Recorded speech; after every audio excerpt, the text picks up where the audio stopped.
아멘. 기도하겠습니다. 사랑하는 아버지 하나님, 우리를 돌보시고 우리를 이끄시며 우리에게 예수 그리스도의 사랑을 알게 하여 주셔서 이 자리에 나와 하나님을 예배할 수 있도록 인도해 주심 감사합니다. 우리가 간구하는 것은 아버지 하나님의 은혜가 우리와 함께하며 그 믿음의 선한 싸움을 이 세상 안에서 싸워 나아갈 때에 하나님께서 우리 일을 보시고 잘하였다 내 종아, 그렇게 말씀하시는 그 모습을 우리가 보기 원하며 또 그것을 살아내기를 소망합니다. 하나님, 오늘 우리에게 말씀하여 주시고 주님의 뜻을 알게 하여 주시며 온전히 아버지의 뜻을 따라 나아가 세상 안에서 승리하는 우리의 삶이 되게 하여 주시고 이 세상 안에 빛과 소금으로 살아가는 우리 모든 심령들 될 수 있도록 주님 인도하여 주시옵소서. 말씀을 전하는 시간입니다. 이 선포되는 말씀 안에서 온전한 아버지의 뜻이 드러나게 하여 주시고 전하는 자와 듣는 자 모두에게 은혜 베풀어 주셔서 온전히 주님의 긍휼하심을 우리가 발견하게 하여 주시옵소서.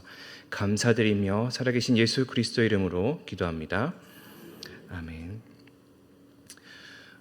우리가 사람을 평가하는 데 있어서 참 여러 가지 요소들이 있습니다. 자녀나 혹은 이제 사위나 그 며느리를 두신 분들은 더 크시겠지만 사실 처음 만나서 이 사람이 어떻게 생겼는지 보게 되고 학력은 어떠한지 물어보고 경력은 어떻게 되는지, 또 사업장을 운영하신 분들은 또 이 사람이 어떤 회사에서 일을 해왔었는지, 어떤 경력을 가지고 있는지, 또 어떨 때는 어떻게 사는지, 어디서 사는지, 옷은 어떻게 입는지, 젓가락질은 잘 하고 있는지, 품행이 단정한지, 그런 요소들을 우리가 보면서 사람을 평가하게 됩니다. 참 여러 가지가 사람을 평가하게 되는 기준들이 되죠. 그런 와중에 또 다른 것들이 하나가 있는데 누구 밑에 있었느냐 혹은 누구에게 영향을 받았느냐 하는 것도 참 중요합니다. 이런 질문들은 왜 필요하냐면은 부모가 어떠한 사람인지, 또 그렇게 회사 생활을 했다면 상관이 어떠한 사람이었는지, 누구에게 배움을 받았는지라는 의미를 담고 있기 때문이죠. 그렇다면 이것이 왜 중요하냐라고 했을 때, 그 사람과 함께 시간을 지내며 혹은 그 사람의 영향력 안에 있으면서 이 손 윗사람이 가지고 있는 그 성향을 닮아가게 될 수밖에 없는 것 때문이고, 그리고 그 사람이 가지고 있는 시야를 그대로 그 밑에 있는 그 영향력을 받는 사람이 따라가게 되기 때문입니다. 그러기에 우리 자녀들의 행동으로 부모가 평가되기도 하고, 또 부모의 행동으로 자녀가 어떻게 모습을 보여줄지를 우리가 예상할 수 있게 되는 거죠. 왜냐하면 아이들은 부모를 닮은 존재들이고, 아이들은 부모를 보고 그들을 따라하기 때문입니다.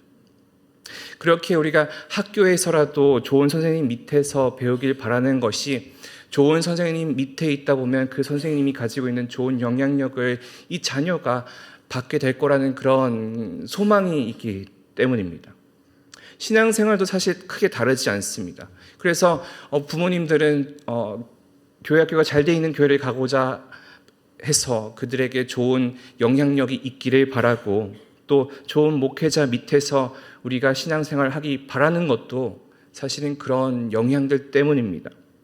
목회자로서는 부모님께서 가정에서 좋은 신앙의 본이 되기를 바라는 것도 마찬가지입니다. 왜냐하면 그 아이들은 부모의 신앙생활을 보면서 아이들이 자라오기 때문이죠.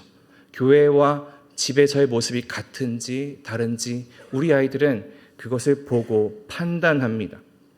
그리고 목회자로서 이 과정을 통해서 어린 영혼들이 바른 신앙관을 생겨 나아가기를 바라게 됩니다. 보고 따라하기 때문이죠. 사실 저에게도 마찬가지입니다. 제가 신앙의 선배들을 보면서 배우고, 또 함께 교회를 이제 사역자로서 섬기면서 선배 목사님들이라든지 동료 목회자들을 통해서 배우고 따라가는 점들이 있습니다. 이게 보고 배운 게 결국 그대로 사역의 현장에서 그대로 드러나게 됩니다. 이는 저뿐만은 아닐 것이고, 그러다 보니까 사실은 그 초대형 교회에서 목회를 하셨던 부목사님들이 이제 담임 목회를 하시면서 그 교회를 보게 되고 또 설교 스타일을 보게 되면 그 교회를 보고 설교 스타일만 보고도 이분이 어떤 교회에서 사역을 하셨겠구나라는 것을 유추해 볼 수 있고, 그리고 그게 그 목사님들에게서 공통적으로 나타나기도 합니다. 때로는 그런 경우도 있기도 하죠. 내가 저 목사님처럼 절대 하면 안 되겠다라면서 반면교사를 삼을 수도 있긴 하겠지만, 근데 어릴수록 그리고 성숙도가 낮을수록 내가 본 것이 이 세상의 전부가 되는 경우가 너무나 많고, 그리고 이것이 옳은지 그른지를 분별할 수 없게 되는 것이 현실입니다. 그러니까 좋고 잘하는 사람을 보는 게 참 중요하고, 그 사람이 하는 것을 따라하는 걸 통해서 사람이 만들어지고 성장하게 된다는 거예요. 오늘 설교의 제목 미믹이라고 하는 이 영어 단어도 이런 의미를 담고 있습니다. 백과사전에는 의태, 따라하기, 성대모사, 흉내내기 이런 식으로 단어가 되어 있고, 옥스포드 영안사전에 보면 흉내를 내다, 뭐뭐처럼 보이다, 모방하다, 흉내내다, 흉내쟁이 이런 방식으로 이 단어가 설명되어 있습니다. 결국엔 제가 이야기하고 싶은 것은 오늘의 본문에서도 이 흉내내는 것, 따라하는 것, 닮아가는 것이 나타난다는 거예요. 그럼 이 닮음이, 이 따라하는 것이 어떻게 나타나는지, 또 우리는 이 따라함을 어떻게 해석해야 되는지, 그리고 우리가 이 세상 안에서 살아가면서 우리는 무엇을 우리 마음속에 간직하면서 살아야 할지에 대해서 함께 나눠보기를 원합니다. 지난주에 이어서 우리가 함께 읽고 있는 이 사사기 7장 말씀은 미디안과 아말렉 그리고 동방 나라들이 이제 이스라엘에 쳐들어오게 되고 그 싸움을 맞이하고 있는 기드온과 이스라엘의 이야기입니다. 기드온은 많은 적들의 수로 인하여서 두려움을 가지고 있었고, 하나님의 그 제안에 따라서 자기 부하와 함께 동태를 살피기 위해서 늦은 밤 미디안 진영으로 들어가게 됩니다. 그리고 거기서 미디안 사람들이 꾼 꿈에 대한 이야기와 그 해몽하는 것을 듣게 됩니다. 그것은 어떠한 이야기일까요? 우리 7장 13절 14절에 보면 이렇게 이야기합니다. 기드온이 그곳에 이른즉 어떤 사람이 그의 친구에게 꿈을 마여 이르기를, 보라, 내가 한 꿈을 꾸었는데 꿈에 보리떡 한 덩어리가 미디안 진영으로 굴러들어와 한 장막에 이르러 그것을 쳐서 무너뜨려 위쪽으로 엎으니 그 장막이 쓰러지더라. 그의 친구가 대답하여 이르되, 이는 다른 것이 아니라 이스라엘 사람 요아스의 아들 기드온의 칼이라. 하나님이 미디안과 그 모든 진영을 그의 손에 넘겨주셨느니라 하더라. 보리떡 하나가 굴러 들어와서 미디안 진영의 장막을 쓰러뜨리는 그 꿈이 실제적으로 이것이 어떻게 의미가 가지고 있는지, 혹은 그 꿈 저변에 어떠한 메타포가 있는지에 대해서는 우리가 알 수 없습니다. 하지만 이 칼이 어떻게 연결이 되었는지 이 미디안 사람들은 알고 있었고, 이 꿈과 이 해몽을 통해서 미디안 진영의 사람들의 현재의 상황에 그들이 어떠한 심정을 가지고 있는지를 기드온이 깨닫게 되는 부분이죠. 마치 여호수아와 이스라엘의 백성들의 그 시대의 여리고 백성들의 모습과 같습니다. 우리 여호수아서 같이 나눴었잖아요. 여호수아서에서 그 초반에 이제 정탐꾼을 보내게 됩니다. 그리고 그 안에서 라합이, 기생 라합이 그 지역에서 사람들이 어떠한 생각을 가지고 있는지를 나누어 주게 됐죠. 우리 여호수아 2장 9절부터의 내용 함께 보기 원합니다. 말하되 여호와께서 이 땅을 너희에게 주신 줄 내가 아노라. 우리가 너희를 심히 두려워하고 이 땅 주민들이 다 너희 앞에 간담이 농나니, 이는 너희가 애굽에서 나올 때에 여호와께서 너희 앞에서 홍해물을 마르게 하신 일과 너희가 요단 저쪽에 있는 아모리 사람의 두 왕 시온과 옥에게 행한 일, 곧 그들을 전멸시킨 일을 우리가 들었음이라. 우리가 듣자 곧 마음이 녹았고 너희로 말미암아 사람이 정신을 잃었나니. 여호수아가 여리고에 정탐꾼을 보내고 이 정탐꾼들이 라합의 집에서 숨어 있으면서 들었던 이야기입니다. 그들의 마음 속에서부터 이미 졌다는 것을 이 정탐꾼들이 볼 수가 있었고, 그 마음 속에, 이 여리고 사람들의 마음 속에 두려움이 가득 차고 있었다는 것, 마음이 녹아 있었다라는 것을 말하죠. 그리고 이들은 이제 그 이야기를 통해서 이미 그 안에 확신을 가지게 됩니다. 그리고 이 여리고성 전투의 결과가 어떻게 되었죠? 하나님의 일하심을 통하여서 여리고성이 무너지고 승리하였던 것, 하나님이 하셨다는 것을 확실히 알 수 있게 되는 그 현장이 여리고성에 있었습니다.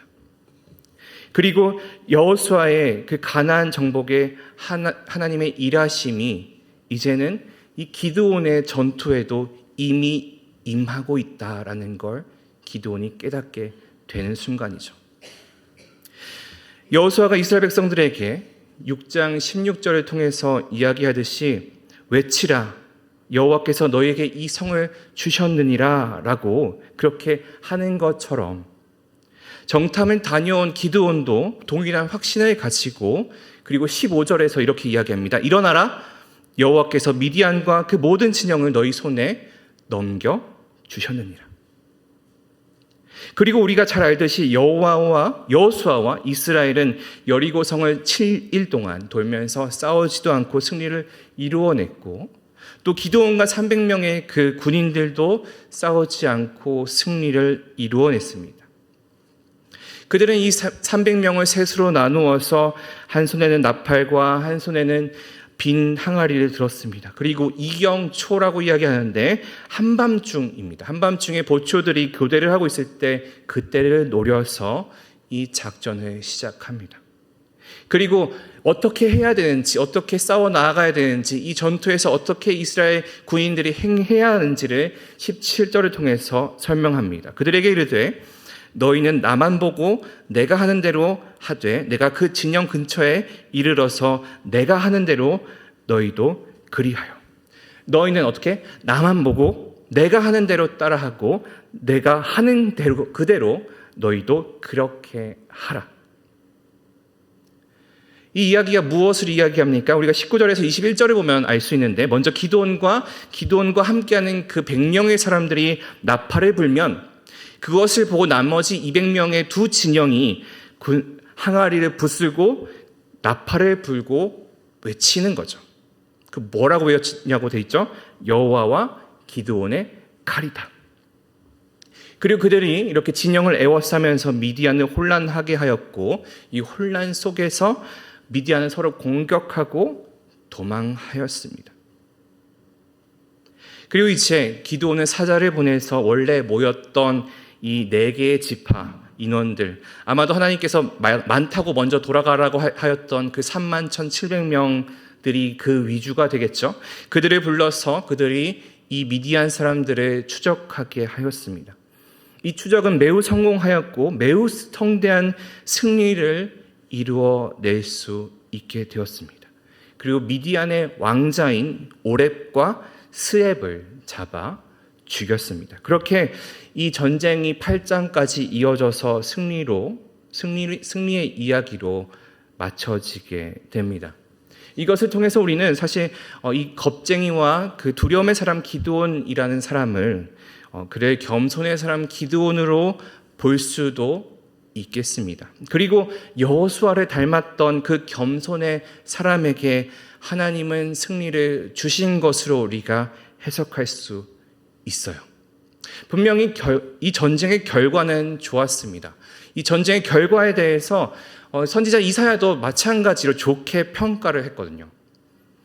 이사야서 9장 2절에서 4절을 보면 이렇게 나옵니다. 흑암에 행하던 백성이 큰 빛을 보고 사망의 그늘진 땅에 거주하던 자에게 빛이 비치도다. 주께서 이 나라를 창성하게 하시며 그 즐거움을 더하게 하셨으므로 추수하는 즐거움과 탈취물을 나눌 때에 즐거움같이 그들이 주 앞에서 즐거워하오니 이는 그들이 무겁게 맨 멍에와 그들의 어깨의 채찍과 압제자의 막대기를 주께서 꺾으시되 미드안의 날과 같이 하셨음이니이다. 이 미디안의 날이라고 하는 것이 이 기드온의 승리를 의미하고 있습니다. 이제는 이스라엘 백성들이 우리가 6장에서 볼 수 있듯이 이스라엘 백성들은 이 미디안의 공격을 두려워하고 있었고 그들이 타작을 할 때마다 추수를 거둘 때마다 찾아오는 이 압제들로 인하여서 올바르게 살아가지를 못하고 있었던 것이 이 시대의 이야기였습니다. 이제는 이스라엘들이 더 이상 추수함에 있어서 두려워하지 않아도 되었고 승리로 인하여서 전리품을 취하게 되고 그것을 가지고 기뻐할 수 있었습니다. 제가 이 기드온이 누구와 닮아있다고 말씀드렸죠? 여호수아와 닮아있다라고 말씀드렸습니다. 그러나 여호수아와 기드온이 가지고 있는 차이점을 가져다 주는 것이 한 가지 있습니다. 그것은 무엇이냐면 여호와의 영광이 되게 하였던 것. 모든 일에서 여호와께 영광을 돌렸던 것이 여호수아였습니다. 그리고 자신의 이름이 드러나는 일이 없었던 것이 여호수아의 일이었어요. 그는 죽는 순간까지도 자신의 이름을 드러내지 않았고 그가 죽을 때까지도 그는 여호와의 종이라는 이름을 갖지 못했습니다. 그리고 그는 그 하는 모든 일에 있어서 하나님께 영광을 돌렸죠. 여호수아 4장 24절인데요. 이는 땅의 모든 백성에게 여호와의 손이 강하신 것을 알게 하며 너희가 너희 하나님 여호와를 항상 경외하게 하려 하심이라 하라. 백성들도 여호수아를 대하는 것에 있어서 마찬가지였습니다. 그들은 이 여호와를 대언하는 자로서 여호와가 함께하는 자로서 그를 따랐던 것입니다. 결국에는 하나님 위에 여호수아가 있었던 것이 아니고 무언가 특별한 사람일 수도 있겠지만 그가 가지고 있는 역할에 대해서 정확하게 알고 있었던 것이 이스라엘 백성들이었어요. 그렇게 하였던 여호수아였기에 하나님께서는 그를 크게 하셨죠. 여호수아 4장 14절인데요. 그날에 여호와께서 모든 이스라엘의 목전에서 여호수아를 크게 하시며 그가 생존하는 날 동안에 백성이 그를 두려워하기를 모세를 두려워하던 것 같이 하였더라. 기드온이 여호수아를 닮기에 앞서서 여호수아는 모세를 닮았었습니다. 그리고 여호수아는 모세가 그랬듯이 하나님과 백성 앞에서 한 마음으로 신실한 삶을 살았죠. 근데 문제는 기드온은 달랐다라는 거예요. 우리 18절 후반절을 보면 이렇게 되어 있습니다. 너희도 모든 진영 주위에서 나팔을 불며 이르기를 여호와를 위하라. 그리고 누구를 위하라? 기드온을 위하라 하라. 나를 보고 내가 한 그대로 따라하고 그렇게 말하면서 그가 시킨 말이 무엇이죠? 여호와를 위하라, 기드온을 위하라 라고 외치는 거예요. 누구누구를 위하라, 그리고 누구누구를 위하라 라고 이야기하는 것은 이 당시에 팔레스타인 지방에서 참 많이 사용되었던 용법이라고 합니다. 그리고 이 누구누구에서 첫 번째에 들어가는 이름은 그 민족의 신의 이름이, 두 번째는 그 민족의 왕의 이름이 들어가게 됩니다. 이 시대의 미디안으로 보게 된다면 신 바알을 위하라, 그리고 미디안 왕 세바와 살문나를 위하라라고 이야기하는 것과 별반 다르지 않다는 거예요. 그렇다면 이 여호와를 위하라, 기드온을 위하라라고 외치는 것은 우리가 그것을 통해서 유추할 수 있는 건 이 기드온 스스로의 마음속에 내가 이스라엘의 무엇이 되고자? 왕이 되고자 하는 마음이 이만큼은 들어있었다라는 거예요. 그러기에 어떻게 보면 우리가 지난 시간 7장 2절에서 여호와께서 말씀하신 그 말씀, 이스라엘이 나를 거슬려 스스로 자랑하기를 내 손이 나를 구원하였다 할까 함이니라 라고 하는 이 말씀 안에 기드온도 그 중에 한 명이다라는 거죠. 스스로 자만하게 되고 내가 왕이 되어 이름을 내어줄 수 있게 하기를 원하는 그 기드온의 마음을 그때 이미 당시에 여호와 하나님께서는 보고 계셨다라는 거죠. 아마 그 전부터 누군가가 이렇게 부축했을 것일지도 모릅니다. 이 일이 모두 맞춰질 때 너는 우리 민족의 왕이 될 수 있을 거야. 자, 너 별명도 얻었잖아. 바알과 겨루었던 자라는 그 이름을 가지고 있으니, 성과도 있으니, 너가 잘만 하면, 이것만 잘 이겨내면 너가 이스라엘 왕이 될지도 몰라라고 이야기를 한 사람이 있었을 수도 있겠죠.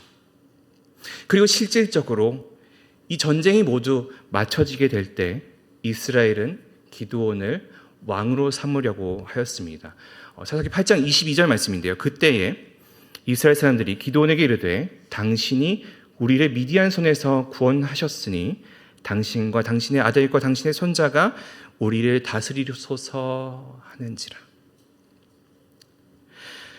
당시에는 이 8장에 보여지는 그 당시에는 잘 끊어냈을지도 모르지만 이후에 그 행실을 보면 그 말과 행동이 달랐다라는 것을 우리가 볼 수 있습니다. 실질적으로는 여기에서는 내가 안 된다라고 이야기를 했었지만 그의 삶 자체에서는 왕과 다를 바가 없었습니다. 수많은 아내를 가졌고 첩들도 가졌습니다. 금 전리품을 가져다가 자기의 쓸 것을 만들고 왕의 직책은 취하지 않았지만 그는 이스라엘의 왕으로서 살아오고 있었던 것이죠. 그리고 그가 만들어낸 무언가가 있는데 그것이 백성들의 우상이 되었고 하나님 앞에서 기드온과 그의 가족의 죄목이 되었다라고 합니다. 우리 8장 27절을 함께 읽어볼까요? 시작. 기드온이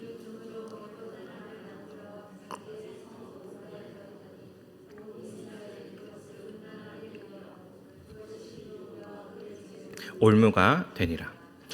기드온이 전리품으로 취한 금을 백성들에게서 수집을 하고 백성들은 그것을 다 내어놓았다라고 이야기합니다.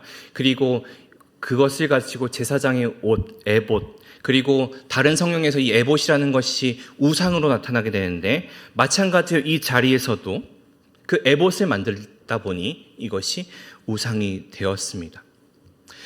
이 기드온의 처음은 겸손의 사람이었을지 모르지만 그 끝은 탐욕과 욕심이 혼재된 사람으로서 남겨지게 되었습니다. 그리고 기드온은 여호수아를 닮은 것 같았지만 그 닮은 것이 끝까지 닮지는 못했고 온전한 마음을 가지지 못했던 기드온을 보고 그 기드온을 따라 하던 그 이스라엘은 기드온의 죽음 직후 그가 죽자마자 다시 바알을 섬기고 음행하였고 바알브릿을 신으로 삼고 구원하신 여호와를 기억하지 못했다라고 합니다. 누군가를 닮는 건 참 중요합니다. 좋은 사람을 닮는 것도 중요하지만 더 중요한 것은 이 좋은 사람을 닮는 것으로 끝나는 것이 아니라 그 좋은 사람을 한번 닮았다면 끝까지 닮아야 한다는 거예요. 이 닮는 것이 얼마나 중요한지를 알았기에 바울도 이렇게 이야기했습니다. 고린도전서 11장 1절인데요. 내가 그리스도를 본받는 자 된 것 같이 너희는 나를 본받는 자가 되라. 특별히 이 초대교회 헬라파 기독교인들에게 그리스도인들에게는 보고 배울 선배가 없었습니다. 왜냐? 그들이 그 1세대 그리스도인들이기 때문이죠. 그럼 그들이 배울 수 있는 자들이 누구입니까?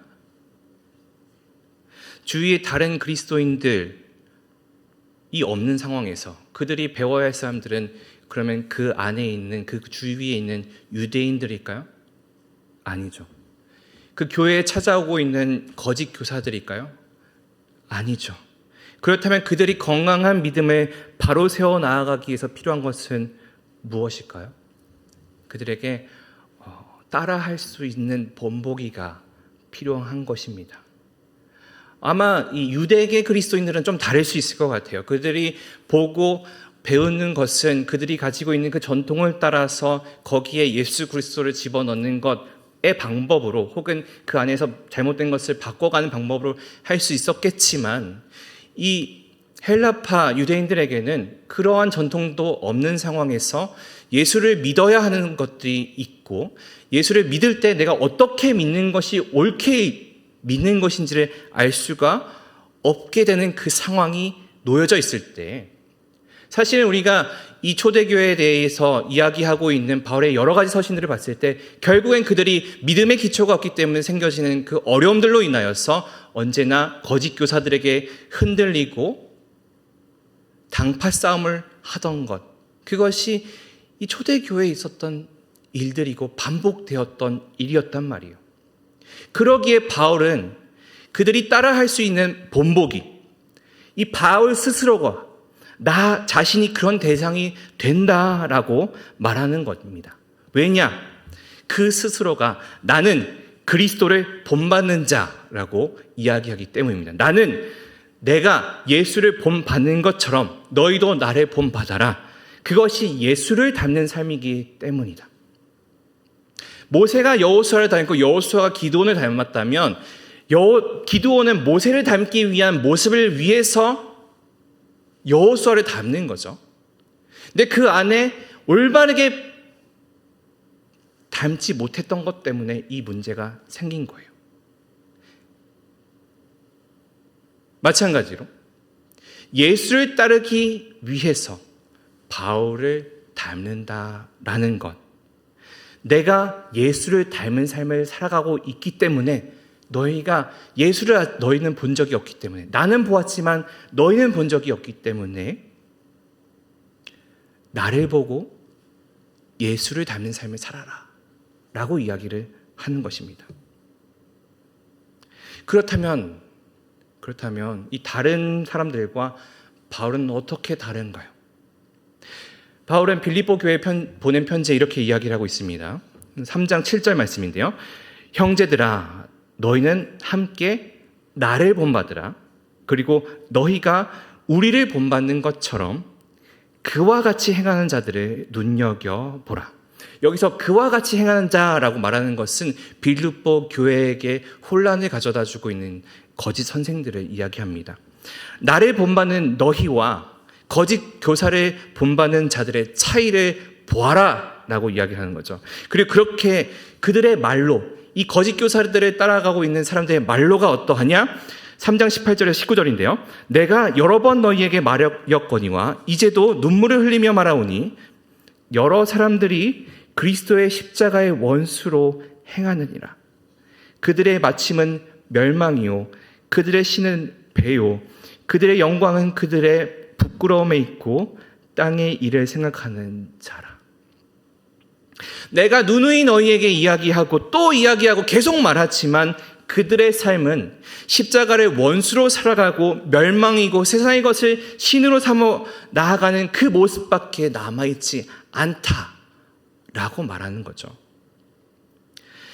그들이 예수의 복음을 전하는 것처럼 위장하면서 너희에게 이야기를 하고 너희를 그 영향력권의 안에 두려고 너희 위에 자신의 그 신념을 주려고 하는 이 사람들이 따라하는 것은 결국엔 세상의 것을 따르고 세상의 부귀영화를 신으로 삼아가는 모습이다. 그러니 너희가 그와 같이 하는 자들을 따를 것이 아니라 나를 따를 것이다. 나를 닮아라 라고 하는 겁니다. 그래서 그런지 우리가 바울의 편지들을 보다 보면 바울이 반복해서 쓰고 있는 단어들이 있는데 그것이 무엇이냐면 나와 같이라는 단어예요. 나와 같이 무엇 하라. 내가 하듯이 너희도 하라. 내가 예수를 닮듯이 너희도 예수를 닮아라 하는 것. 그것이 이 믿음의 기준이 세워져 있지 않은 자들에게 믿음의 가이드라인이 되어주는 것이죠. 제가 이 설교를 시작하면서 오늘의 설교의 제목 미믹이 어떠한 의미를 가지고 있는지를 말씀드렸습니다. 흉내내고 따라하고 닮아가고. 그런데 제가 이야기하지 않은 한 가지 미믹이란 단어의 용례가 하나 있는데 그것이 무엇이냐면은 위장술로 상대를 속인 뒤에 접근한 상대를 공격하는 몬스터라는 것이 있습니다. 괴물을 뜻하는 것이죠.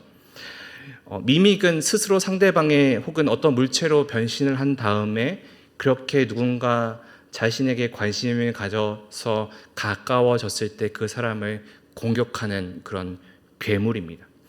겉은 멀쩡해 보이고 그 어떠한 사람과 닮아 보이는지는 모르지만 결국엔 그 내부는 괴물이라는 거예요.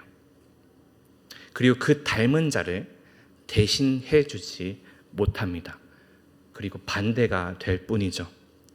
여호수아를 닮은 것 같았던 기드온은 결국엔 자기가 스스로 왕이 되고자 했던 자로서 남게 되었고, 그를 보고 그가 했던 대로 따라했던 이스라엘은 금세 하나님의 심판의 대상자가 될 수밖에 없는 상황으로 변화되었습니다.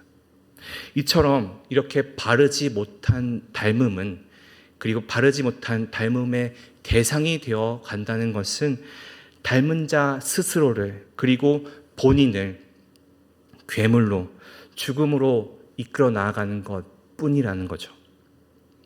신앙의 선배로서 삶의 모습에 대해서 우리가 우리의 후배들과 또 후손들과 내 옆에 있는 지체들을 우리가 영적인 괴물로 만들어 나아갈 수 있다는 그 사실을 우리가 깨달아야 되는 겁니다.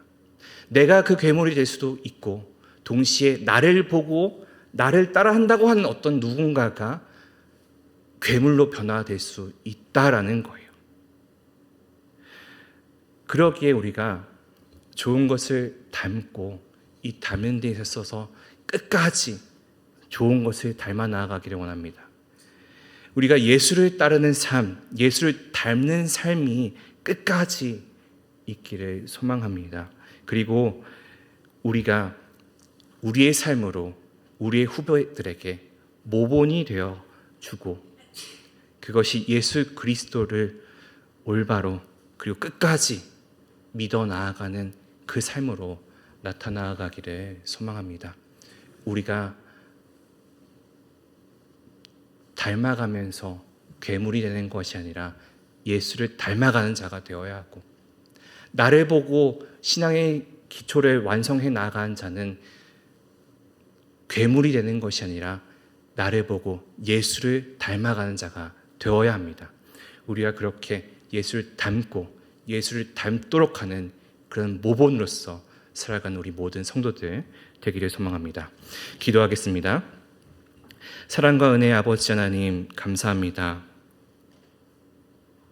우리의 마음은 연약하고 언제나 두려움이 있어서 온전한 믿음을 세워 나아가고 그것을 지켜 나아가는 것이 너무나 힘든 것이 작금의 현실입니다. 그렇지만 아버지 하나님, 주님께서 우리에게 좋은 모본을 통하여서 무엇이 예수 그리스도를 닮고 그것을 따르는 삶인지를 알게 하여 주시고, 내 옆에 있는 신앙의 선배들과 동역자들을 통해서 그것을 보며 닮아가며 나아갈 수 있게 하셨음을 우리가 믿습니다. 하나님, 우리가 옳은 것을 보고 바른 것을 보며 그것을 닮아갈 때에 우리가 예수 그리스도를 닮아가는 삶으로 그것이 이끌어 나아갈 줄 믿으며 그렇게 살아갈 수 있도록 해주시고, 또한 내가 좋은 모본이 되어서 나를 보고 우리의 신앙의 후배들이 예수 그리스도를 닮아 나아갈 수 있도록, 바른 믿음을 세워 나아갈 수 있도록 내가 먼저 바로 세워질 수 있도록 주님 인도하여 주시옵소서. 내가 잘되고 내 이름이 드러나며 내가 어떻게 하는 것이 중요한 것이 아니라 여호와의 영광을 돌려드리며 여호와께서 하실 일에 대한 그 기대감을 가지고 먼저 싸워 이기게 하시는 그 하나님을 믿으며 나아가는 우리 모든 심령들 될 수 있도록 주님 인도하여 주시옵소서. 감사드리며 살아계신 예수 그리스도 이름으로 기도합니다.